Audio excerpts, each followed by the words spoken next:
오늘은 사순절에 대한 아주 중요한 이야기를 해보려고 합니다. 특히 종교개혁가들이 왜 그토록 오래된 전통에 강하게 반대했는지 그 핵심으로 바로 들어가 보겠습니다. 모든 이야기는 바로 이 질문에서 시작됩니다. 사순절? 이거 그냥 당연히 지켜야 하는 걸까?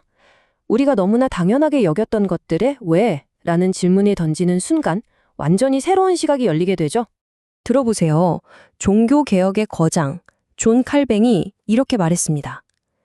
사순절을 지키는 건 미신적인 집착이다. 와, 정말 강한 표현이죠. 대체 왜 칼뱅은 이걸 미신이라고까지 불렀을까요? 그 이유를 지금부터 파헤쳐 보겠습니다.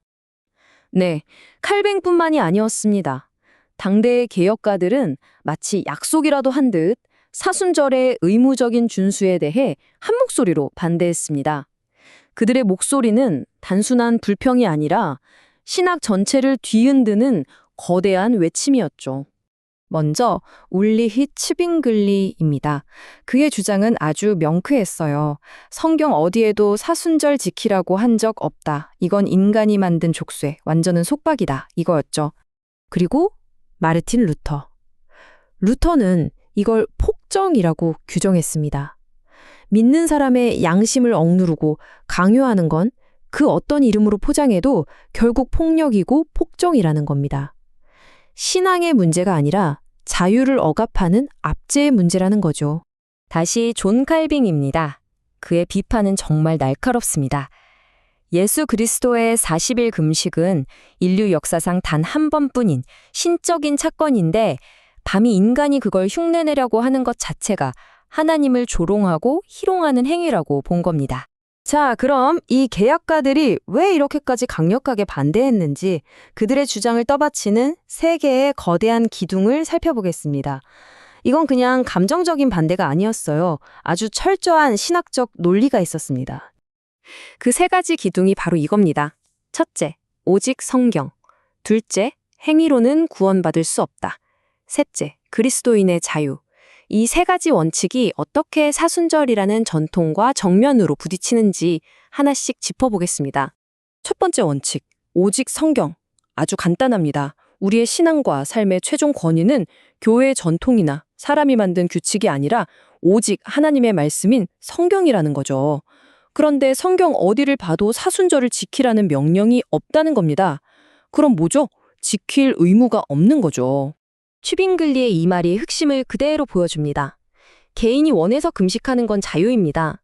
하지만 그걸 마치 법처럼 만들어서 모두에게 강요하는 순간 그건 복음이 아니라 율법의 속박이 되어버린다는 겁니다. 두 번째 기둥, 바로 행위 구원에 대한 반대입니다. 우리가 금식하고 고행하고 뭔가 대단한 일을 해야 구원받는 게 아니라는 거죠. 구원은 전적으로 100% 하나님의 선물이고 은혜입니다. 그런데 사순절 같은 관행이 자꾸만 우리에게 속삭이는 거예요. 네가 뭔가 해야 해. 노력해야 해. 이건 복음의 본질을 완전히 흐리는 겁니다. 루터의 이 외침을 다시 들어보세요. 이건 폭정이다. 왜요? 우리 어떤 행위로 구원의 1이라도 보탤 수 있다는 생각 자체가 우리 영혼을 억압하고 복음의 자유를 빼앗는 가장 무서운 폭정이기 때문입니다. 마지막 세 번째 원칙, 바로 그리스도인의 자유입니다. 예수님이 우리를 자유롭게 하셨습니다. 뭐로부터요? 바로 이런 종교적인 껍데기, 불필요한 규칙들로부터요. 우리의 믿음이 돼지고기를 먹고 안 먹고 특정 기간에 뭔가를 하고 안 하고에 달려있지 않다는 엄청난 선언입니다. 자, 그런데 여기서 진짜 흥미로운 질문이 나옵니다. 개혁가들의 논리가 이렇게 명쾌한데 왜 사람들은 여전히 이런 형식적인 의식, 껍데기에 집착하는 걸까요?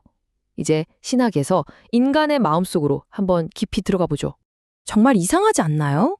복음이 우리에게 자유라는 엄청난 선물을 줬는데 우리는 왜 자꾸만 이거 해라, 저거 하지 마라는 식의 종교적인 체크리스트를 더 편하게 느낄까요? 어쩌면 우리는 그 자유를 감당하기 두려워하는지도 모릅니다. 이 표를 한번 보세요. 인간적인 편의와 복음의 요구가 어떻게 다른지 극명하게 보여줍니다. 40일 동안 뭔가 딱 정해서 해치워버리는 건 쉽습니다. 하지만 복음은 매일 십자가를 지라고 하죠. 눈에 보이는 형식은 편안함을 주지만 복음은 눈에 보이지 않는 인격의 변화라는 힘든 싸움을 요구합니다. 우리는 고난을 구경하는 관람객이 아니라 직접 살아내는 참여자가 되어야 하는 거죠. 이 모든 것의 뿌리에는 바로 이게 있습니다. 인간의 교만. 우리는 거저 받는 걸 잘 못 견딥니다. 공짜로 주어지는 은혜 앞에 서면 불안해요. 그래서 어떻게든 내 노력, 내 공로를 조금이라도 보태서 내 구원에 기여하고 싶어 하는 본성이 있는 겁니다. 자, 그럼 이제 이 모든 논의를 정리하면서 진짜 복음이 주는 진짜 자유가 무엇인지 아주 강력하고 현대적인 비유를 통해 설명해 드리겠습니다. 컴퓨터 운영체제, OS를 한번 생각해 보세요. 율법주의는 온갖 규칙으로 가득 차서 느리고 비효율적인 옛날 윈도우 같은 레거시 시스템입니다. 반면에 복음은요, 은혜 위에서 빠르고 자유롭게 돌아가는 최신 버전의 가볍고 강력한 OS와 같습니다. 이 비유에서 복음의 핵심은 바로 OS의 커널입니다.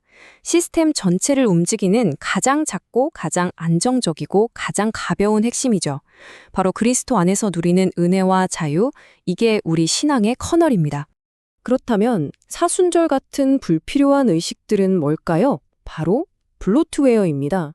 컴퓨터를 처음 사면 쓸데없이 깔려 있어서 시스템 속도만 저하시키는 프로그램들 있죠? 바로 그겁니다. 우리 영혼의 리소스를 갉아먹고 신앙의 속도를 느리게 만드는 블로트웨어일 뿐입니다. 매년 반복되는 고행은 또 뭘까요? 이건 컴퓨터 프로그래밍의 무한 루프와 같습니다. 이미 완벽하게 실행돼서 끝난 프로그램을 굳이 계속해서 반복 실행하면서 시스템 전체를 다운시키는 정말 비효율적인 과정이죠. 바로 이겁니다. 이게 결론입니다. 그리스도의 십자가 희생은 단번에 영원히 모든 것을 이룬 완벽한 실행이었습니다. 우리가 매년 다시 실행하고 업데이트해야 하는 그런 프로그램이 아니라는 말입니다. 그래서 오늘 여러분께 마지막으로 이 질문을 던집니다.